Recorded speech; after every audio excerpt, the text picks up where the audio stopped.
¿Qué es GMO?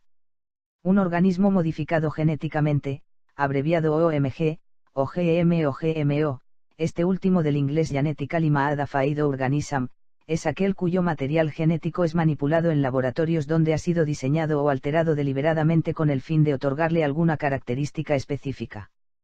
Comúnmente se los denomina transgénicos y son creados artificialmente en laboratorios por ingenieros genéticos.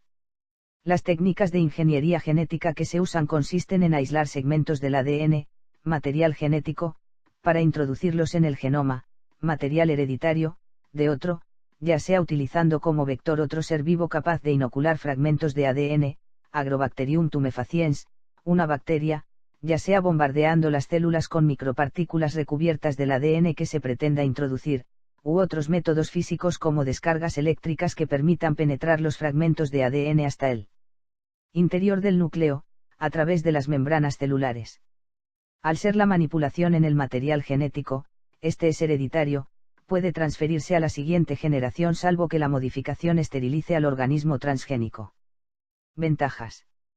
Para los partidarios de la biotecnología existen las siguientes ventajas. Mejoras en el proceso industrial. En cuanto a las aplicaciones en agronomía y mejora vegetal en sentido amplio, poseen tres ventajas esenciales.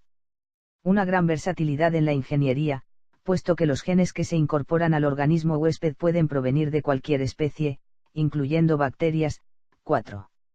Se puede introducir un solo gen en el organismo sin que esto interfiera con el resto de los genes, de este modo, es ideal para mejorar los caracteres monogénicos, es decir, codificados por un solo gen, como algunos tipos de resistencias a herbicidas. 5. El proceso de modificación genética demora mucho menos que las técnicas tradicionales de mejoramiento por cruzamiento, la diferencia es de años, en frutales, a meses. Ventajas para los consumidores. Que fundamentalmente afectan a la calidad del producto final, es decir, a la modificación de sus características. Producción de nuevos alimentos.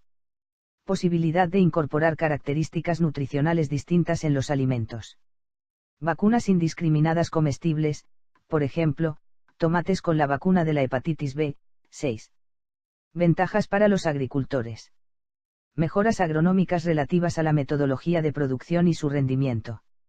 Aumento de la productividad y la calidad aparente de los cultivos. Resistencia a plagas y enfermedades conocidas, por ejemplo, por inclusión de toxinas bacterianas, como las de Bacillus thuringiensis específicas contra determinadas familias de insectos. 7. Tolerancia a herbicidas, como el glifosato o el glufosinato. Salinidad, fitoextracción en suelos metalíferos contaminados con metales pesados. 8. Sequías y temperaturas extremas, cita requerida. Rapidez.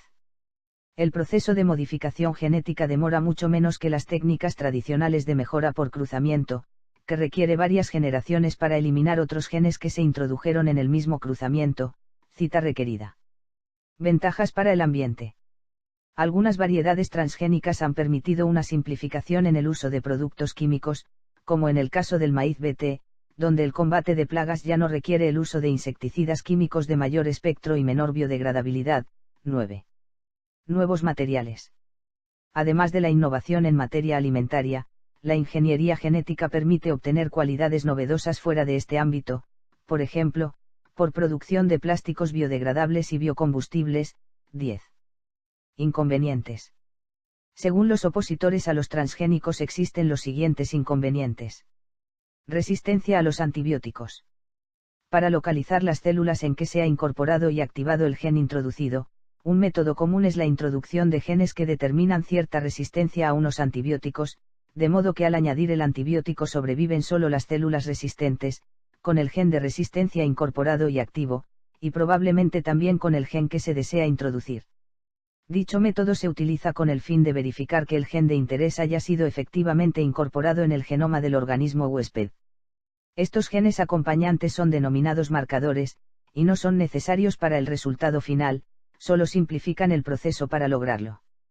Existen otros marcadores que no tienen relación con la resistencia a quimioterápicos, como los de auxotrofía. Se teme que la inclusión de estos elementos en los alimentos transgénicos podría hacer que la resistencia a los antibióticos se transmitiera a las bacterias de la flora intestinal. 11, y de esta a organismos patógenos.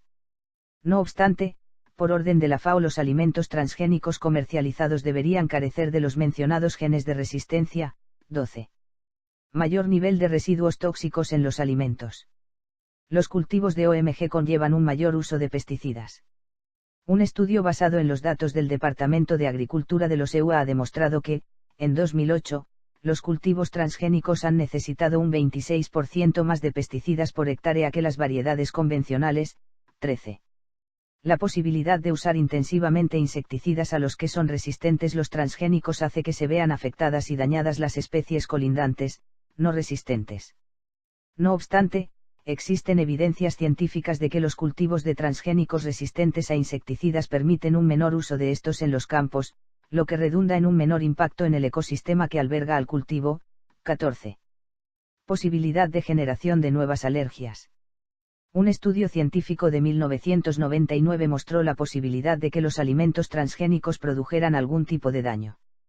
En él se indicaba que el intestino de ratas alimentadas con patatas genéticamente modificadas, expresando una aglutinina de Galanthus niblis, que es una lectina, resultaba dañado severamente. 15. No obstante, este estudio fue criticado debido a la existencia de errores en el diseño experimental y en el manejo de los datos. Por ejemplo, se incluyeron pocos animales en cada grupo experimental, lo que da lugar a una gran incertidumbre estadística, ni se analizó la composición química con precisión de las distintas variedades de patata empleadas, ni se incluyeron controles en los experimentos y finalmente, el análisis estadístico de los resultados era incorrecto. 16. Dependencia de la técnica empleada. La precisión en la obtención de recombinants, por ejemplo en su localización genómica, es muy dependiente de la técnica empleada, vectores, biobalística, etc. Contaminación de variedades tradicionales. El polen de las especies transgénicas puede fecundar a cultivos convencionales, obteniéndose híbridos y transformando a estos cultivos en transgénicos. Este fenómeno ya ocurre con las variedades no transgénicas hoy en día. Esto se conoce como contaminación genética. La transferencia horizontal a bacterias de la rizosfera, aunque posible, se considera un riesgo remoto. 17. Muerte de otros insectos o polinizadores. Aunque el empleo de recombinants para toxinas de Bacillus thuringiensis es, por definición, un método específico, a diferencia de los plaguicidas convencionales, existe una demanda comercial que provoca el desarrollo de cepas que actúan conjuntamente contra lepidópteros, coleópteros y dípteros. Este hecho podría afectar a la fauna accesoria del cultivo. Cita requerida. Impacto ecológico de los cultivos. Como hemos mencionado, algunos autores, cita requerida, suponen que en las especies resistentes a herbicidas los agricultores los emplean en cantidades mayores, con lo cual causan un mayor impacto ambiental. Este posible riesgo ha sido desmentido para algunos OMG, como el maíz resistente a glifosato. 18, sin embargo, un estudio reciente, 19, ha mostrado que las formulaciones y productos metabólicos de Roundup causarían la muerte de embriones, placentas, y células umbilicales humanos in vitro aún en bajas concentraciones.